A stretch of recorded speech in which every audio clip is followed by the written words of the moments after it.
नमस्कार। Next IAS Hindi में आपका स्वागत है। आज करंट अफेयर्स के अंक में बात करेंगे संसद सदस्यों के निलंबन पर। इसको कवर किया था बिजनेस स्टैंडर्ड ने, सोर्स देख रहे हैं आप, और ये आपके सिलेबस में GS2 में भारतीय राज्य व्यवस्था के अंतर्गत कवर होगा। दोस्तों, ये नई लोकसभा की पिक्चर आप देख सकते हैं।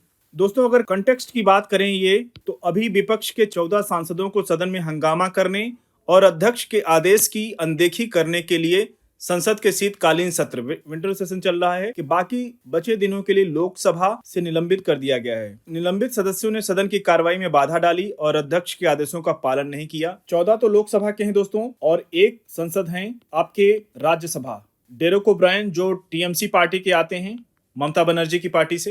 राज्यसभा की चर्चा आगे करेंगे। बात करते हैं सांसदों को कौन निलंबित कर सकता है और कितनी अवधि के लिए कर सकता है। देखिए, सांसदों का निलंबन सदन की गरिमा और नियमों का उल्लंघन करने पर सदस्यों के खिलाफ अनुशासनात्मक कार्रवाई है। कौन कर सकता है, प्रश्न ये है, सबसे बड़ा यक्ष प्रश्न। लोकसभा के स्पीकर या राज्यसभा के सभापति को सदस्यों को निलंबित करने का अधिकार है। लोकसभा में माननीय ओम बिरला और राज्यसभा में माननीय OP धनखड़।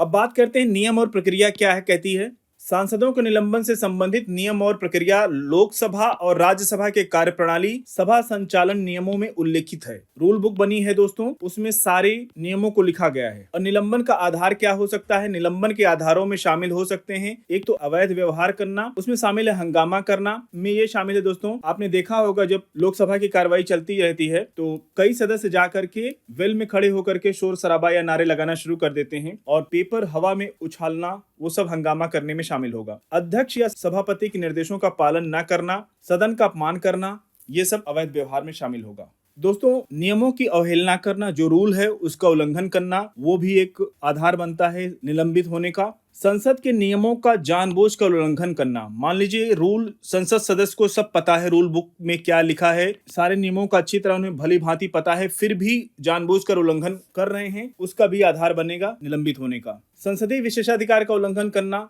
आप जानते हैं कि संसद सदस्यों को विशेषाधिकार मिलते हैं। संसद के विशेषाधिकारों का दुरुपयोग करना, मिसयूज करना शामिल है इसमें।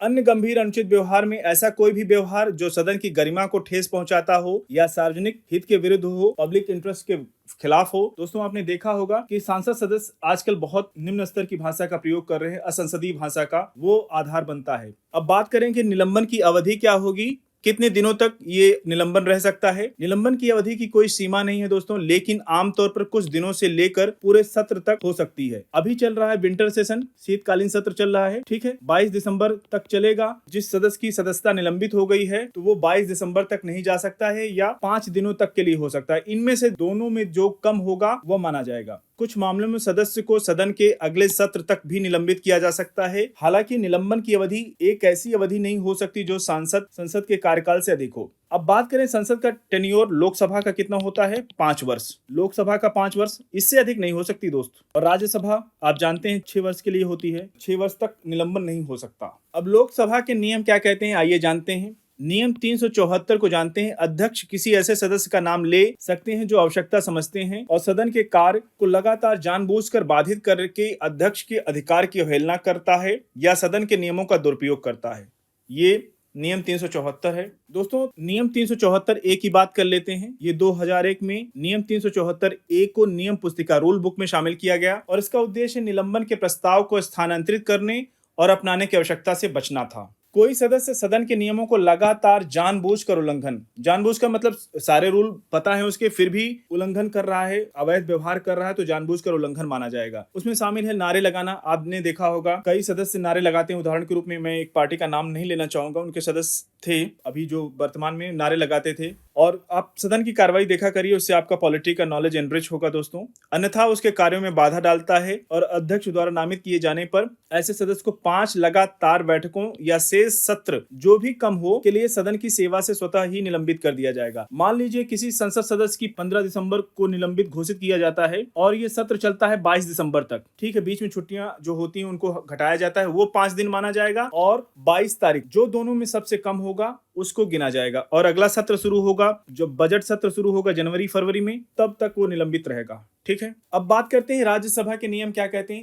राज्यसभा और लोकसभा के नियमों में थोड़ा अंतर है दोस्तों। लोकसभा में स्पीकर डायरेक्ट सदस्य को निलंबित कर सकता है, बोल सकता है कि माननीय सदस्य आप कृपया करके सदन से की कार्रवाई से तुरंत हट जाइए। और राज्यसभा में ऐसा नहीं है। राज्यसभा में पहले सदन को एक प्रस्ताव पारित करना होगा, तब जाके सदस्य की सदस्यता निलंबित होती है। तो आइए जानते हैं इसको डिटेल में। राज्यसभा के नियम 255 की बात करते हैं तो लोकसभा के अध्यक्ष की तरह राज्यसभा के सभापति को किसी भी सदस्य को जिसका आचरण उनकी राय में अत्यधिक अव्यवस्थित हो, सदन से तुरंत हटने का निर्देश दे सकते हैं। और नियम 256 के अंतर्गत सभापति किसी ऐसे सदस्य का नाम ले सकते हैं जो सदन के नियमों का दुरुपयोग करता है। उदाहरण के रूप में आपने देखा होगा, आम आदमी पार्टी के एक सदस्य हैं, अभी तो किसी कारण से जेल में हैं, मान संजय सिंह, तो उनको बोला जाता था संजय सिंह जी माननीय सदस्य आप तुरंत सदन को छोड़ दीजिए, नाम लेकर बोला जाता है। अब बात करते हैं फिर, हाँ ये देखिए इंपॉर्टेंट जो अंतर है दोनों सदनों का, यही अंतर है। सदन एक प्रस्ताव पारित कर सकता है जिसमें सदस्य को सत्र के शेष दिनों के लिए सदन की सेवा से निलंबित कर दिया जाता है।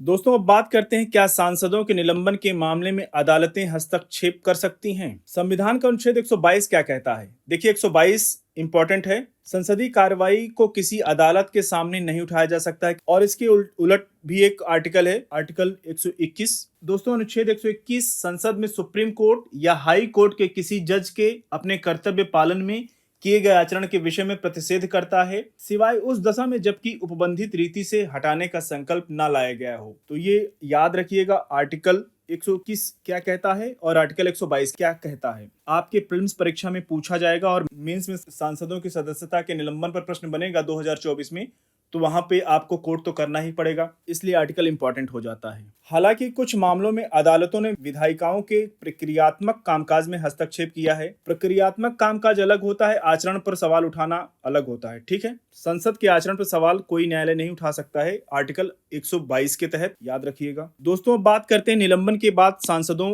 पर क्या प्रतिबंध लगता है, क्या रिस्ट्रिक्शन लगता है। देखिए निलंबित सांसदों निलंबन की अवधि के दौरान सदन के परिसर में प्रवेश करने पर प्रतिबंध है। इसका मतलब है कि वे बहस, चर्चा, मतदान में भाग नहीं ले सकते हैं। निलंबित सांसद निलंबन के दौरान कुछ संसदीय विशेषाधिकार को खो सकते हैं। जो सांसदों को आप जानते हैं, पॉलिटी की किताब में पढ़े हैं, मैं मान के चलता हूं कि उनको स्पेशल प्रिविलेज मिलता है, लेकिन निलंबन के बाद सारे प्रिविलेज समाप्त हो जाते हैं। जैसे समिति की बैठकों में भाग लेने, जो संसदीय समितियां होती हैं दोस्तों, उनमें उनकी बैठकों में भाग नहीं ले सकते हैं। संसदीय गतिविधियों में भाग लेने का अधिकार नहीं होता है, सारे अधिकार खो देते हैं। वह चर्चा या प्रस्तुतिकरण के लिए नोटिस देने के पात्र एलिजिबल ही नहीं होते हैं। ठीक है, जब भी सदन की कार्रवाई होती है तो उस दौरान सदस्यों को नोटिस भेजा जाता है कि आप कृपया माननीय सदस्य उपलब्ध हों इस तारीख को। वह अपने प्रश्नों का उत्तर पाने का अधिकार खो देते हैं। सभी सांसद सदस्यों को, माननीय सांसद सदस्यों का अधिकार होता है अपने प्रश्न जो सदन में पूछा है उसका उत्तर पाने का, लेकिन अगर निलंबित हो जाते हैं, निलंबन हो जाता है उनका, तो सारा अधिकार वो खो देते हैं। दोस्तों आज के अंक को यहीं पर समाप्त करेंगे। मिलते हैं नेक्स्ट अंक में कुछ और ज्वलंत मुद्दों के साथ। तब तक जुड़े रहिए नेक्स्ट आईएएस के साथ। धन्यवाद।